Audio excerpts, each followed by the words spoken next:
Layène pour présenter des condoléances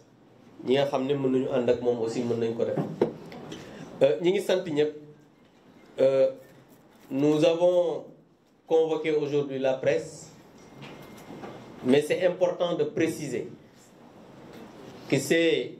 les députés du groupe Takku Wallu et des députés non inscrits en toute collégialité. Parce que c'est important, parce qu'au Sénégal, on a l'habitude de vouloir tout le temps amener des zones d'ombre dans une marche de certaines structures ou bien certaines personnalités. Aujourd'hui, ce n'est ni le groupe Takku Wallu, ni les députés non inscrits qui ont initié cette rencontre. C'est juste que le moment était arrivé ensemble de faire quelque chose et on s'est regroupé. Ça, il faut que ça soit clair. Autre chose, une précision de taille. Dans la presse, on a vu le recours qu'on avait déposé en disant que tel député et autre. Ça, ce sont des termes juridiques consacrés. Mais ce recours a été déposé en toute collégialité entre ces députés qui sont présents ici. Autre précision aussi, on ne verra pas peut-être le nom de Cheikh Oumar Anne, on ne verra pas le nom de Mame Diop, on ne verra pas le mot de Djimo Souaré, et vous avez vu Cheikh Oumar Anne ici. Certains vont se dire que Cheikh Oumar Anne moom signé wul recours bi lu muy def fii. Mais ce recours, on avait besoin de 17 députés. Donc ñu ne bu 18 signé 20 bu ñu signé 21 bu ñu signé, mais jàpp leen ne képp ku bokk ci groupe Takku Wallu ak képp koo xam ne gis ngeen ko fii muy député non inscrit bu ànd ci initiative bi yaa nga ci biir recours ba. Du recours ma Samba, du recours ma Demba. Loolu aussi dama bëgg mu leer ci xelu sénégalais yépp ñu bañ a wax ne recours bi diw moo yóbbaale diw, fii kenn yóbbaalewul kenn, ñun ñoo ànd. Et ça c'est important. ñu ñaawlu ñu gis ne dafa dëkk ci jalgati règlement intérieur Assemblée nationale te loolu daf koy def au vu au su de tout le monde. Gis ngeen bi nga xamante ne nii moom mooy ñi ngi wote loolu muy ñuy dindi li nga xamante ne nii moom mooy droit bi nga xam ne moom la opposition am, président saa su ne daf koy nangu ci député bi nga xamante nii mooy député opposition bi. Te gis ngeen à chaque fois muy nangul député Pastef bu defee appel au règlement ba pare bañal ko ñi nga xamante nii ñoo nekk dans l'opposition. Ci séance su 2 avril bi gis ngeen ne bii suñu collègue Thierno jógee appel au règlement daf ko bañal te amoon na ci droit. ñëpp gis ne loolu aussi violation flagrante la du règlement intérieur de l'Assemblée nationale. Mais ñu gis ne aussi le président de l'Assemblée nationale dafa ànd ak gouvernement bi ak premier ministre ci jalgati règlement intérieur bu Assemblée nationale. ñu gis nañ fi suñu collègue bu déposer proposition de loi ñoom ñu xam ne proposition de loi boobu amul dara loo xamante ni nii tax na ñu mën a dàq loolu. ñu ne dafay indi ay conséquences pour indi ay finances, parce que règlement intérieur dafa wax ne proposition de loi bu fekkee dafay indi ay ressources yu bees, député bi dafa war a proposer fan la ñuy jëlee ressources yooyu. Mais ku ne xam ne abrogation bi nga xamante ni moom la Thierno proposé woon amul benn ressource nouvelle bu muy indi. ñoom kay liy indi ressource nouvelle mooy seen interprétation bi ñu def, te loolu gis nañ ne am na article boo xamante ni sax dafay indi ay finances. Mais ñoom pour violer encore règlement intérieur, non seulement ñu dàq loi bi, mais ba fi ñuy wax ak yéen amul benn bind wala bataaxal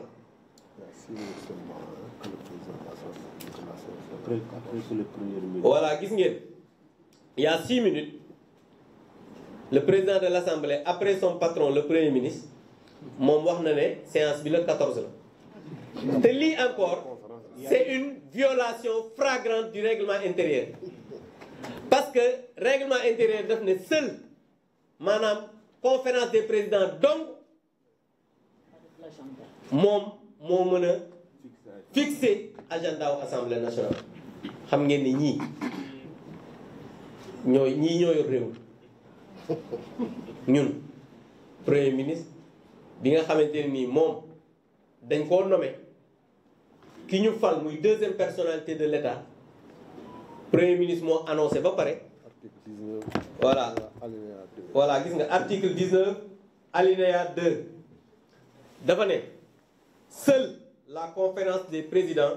fixe le calendrier des travaux en commission et en séance plénière de l'Assemblée nationale. xam nga lii dafa leer nañ mais ñun malheureusement yàlla nattoon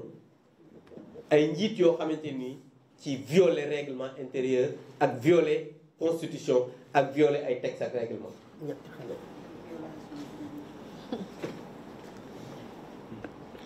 Donc toujours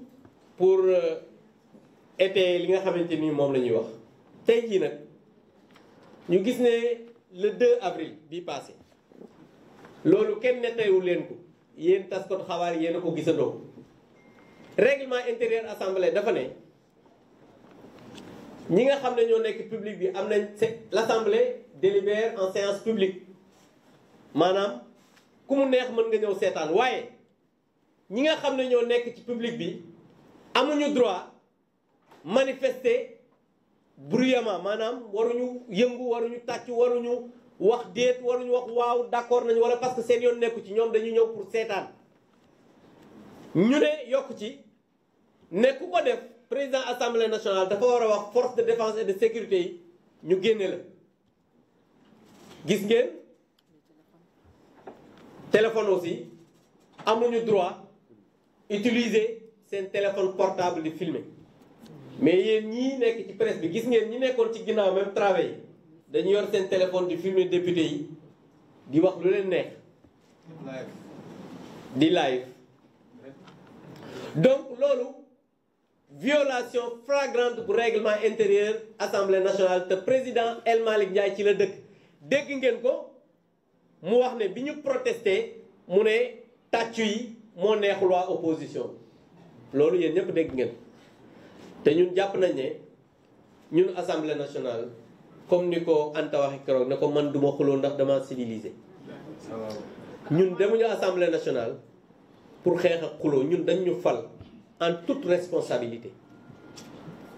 Le député est élu au suffrage universel direct comme ni ñu falee président de la République ne ko dañoo bëgg nga dem toogal askan bi ci assemblée nationale penc ndaw réew mi ñun nekkuñu assemblée nationale di saaga comme ni ñu ko doon defee nekkuñu assemblée nationale di gàddu ay keesu élection comme ni ñu ko doon defee nekkuñu assemblée nationale di toj ay taabal comme ñoom ni ñu ko doon defee nekkuñu assemblée nationale di xulóog di xeex ba ay gendarme di ñu génne comme ni ñu ko doon def ñun dañuy ñëw avec la force des arguments ak xam-xam bi nga xam ne yàlla may na ko ñii toog fii ñuy wax ak askan wi di voter des lois di contrôler l'action du gouvernement di évaluer des politiques publiques ak li nga xamante ni mooy la représentation muy les 4 yi nga xamante ni moom la ñu loi bi jox comme ay député mais ñu gis ne président assemblée nationale moom dafa dëkk ci violer le règlement intérieur de l'assemblée nationale. De surcroît ñu gis ne aussi wax naa ko léegi ay commentaires yoo xam ne président bi dafa dëkk di ko def te yoon mayu ko attitude boobu nag ci président Lamine Gueye ba léegi parce que assemblée nationale nag am na ay président assemblée nationale yoo xam ne jaar nañ fi mais musuñu gis président assemblée nationale bu ñàkk xam-xam ba mel ne kii fi ne président assemblée nationale bu ñàkk gis-gis ba mel ne kii fi ne président assemblée nationale buy violer tous les jours le règlement intérieur ba mel ne kii fi nekk loolu nag ñu jàpp ne Sénégal yelloowul loolu Sénégal war na dépasser foofu ci deuxième personnalité de l'État. C'est pourquoi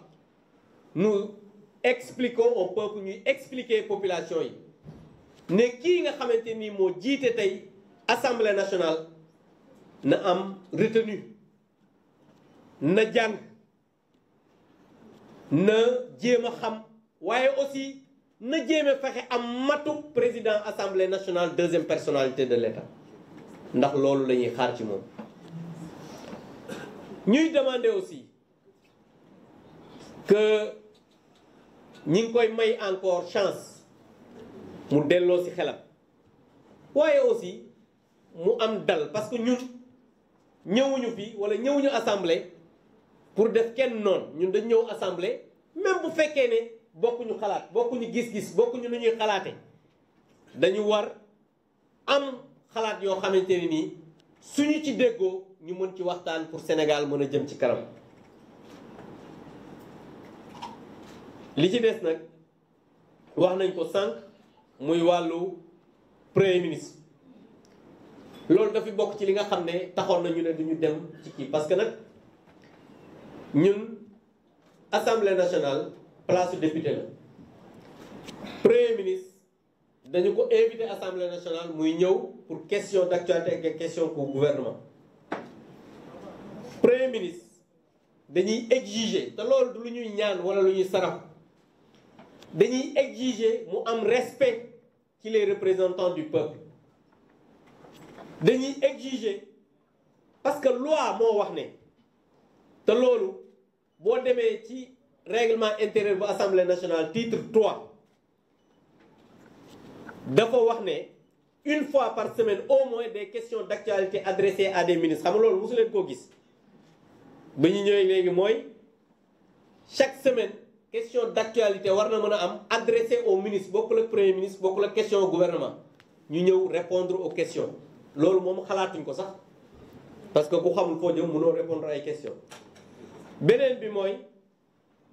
ñu ne par quinzaine war na mën a am aussi ay questions orales, mais chaque mois au moins par mois mën nañ am des questions d'actualité au gouvernement comme premier ministre mi def. mais gis ngeen ne biñ fi nekkee ak léegi moom Ousmane Sonko ñaari yoon la ñëw Assemblée nationale bi rapport bi génnee ci question au gouvernement la parce que ñëwoon na déclaration de politique générale bi mu dawee ba sonn, ñëwoon na ci bi rapport bi génnee tey jii mu waxoon ne day ñëwaat parce que voté nañ seen loi interprétative dàqaat na ko parce que moom tàmm nañ ci moom daw Assemblée nationale. moom moo doon wax yéen a ko dégg mu ne député yi am na ñoo xam ne dañoo daw wala nekkuñu fi nangam. je pense que su fekkee am na koo xam ne Sénégal gii nekk nga kilifa ba pare tàmm daw moom la, moom moo dul wuy ji justice buñ ko woowee mu daw, suñ ko woowee Assemblée nationale mu daw. lépp loo xamante ni nii débat contradictoire la mu war fa génne xam-xam du ko assumer. donc jàpp naa ne loolu ay mandargay Ousmane Sonko la. Ousmane Sonko ay mandargaam mooy ñàkk a wax lu dul dëgg ak lépp lu mu war a def du ko def ba pare nag di manquer de respect les députés yii nga xam ne ñoo fi toog. parce que gis nañ la manière bi nga xam ne noonu lay waxee député yi, kooku dafa doon loo xamante ne nii dañu koy dénoncer et on exige que le premier ministre respecte les parlementaires. loolu bokk na ci li nga tax ñu ne woon bu wootee du ñu dem. bi nga xamante ni aussi moom mooy député yi, moom wax naa ko léegi benn yoon la fa mos a ñëw, waxoon na dina ñëwaat suba. moom daal bu ko soobee rek moom mu ñëw, su ko soobul mu daal di toog. comme ni ma ko waxee Assemblée nationale moom daf ko transformer agence de communication du gouvernement, te loolu nag ñun duñu ko nangu ndax ñun askan wi dañu fal pour que ñu toogal leen ci Assemblée nationale. donc lii daal mooy li nga xam ne ci tënk mooy li nga xam ne suñu collègue Thierno Alassane wax na ko léegi ci tubaab, ñu doon ko tënk ci wolof di wax rek ne lii moo taxoon ñu ne nañu leen woo waxtaan ak yéen di sant ñëpp di gërëm ñëpp te kii wax na sànq ci tubaab ne am na aussi ay députés yoo xamante ni nekkatuñu sax en sécurité parce que le 2 avril bii passé ñaari député yu jigéen parce que assemblée nationale ku ne xam na ni yéen gis ngeen keroog li fa nekk ci ay gendarme yi sax ñoo ëppoon nit ñi mais dañu bàyyi seeni militants ñu dugg ci biir hémicycle bay filmer wala photo di waaj a même agressé ay députés yu jigéen loolu nag bu ñu demee ba député bi nekkatul en sécurité dans sa propre maison son lieu de travail je pense que ça loolu nag lu doy waar donc loolu aussi bokk na ci li nga xam ne lu ñuy dénoncer la di bàyyi parole bi à notre collègue Mbaye Dione mu ñëw ci recours bi nga xamante ni déposé woon nañ ko au niveau du conseil constitutionnel je vous remercie.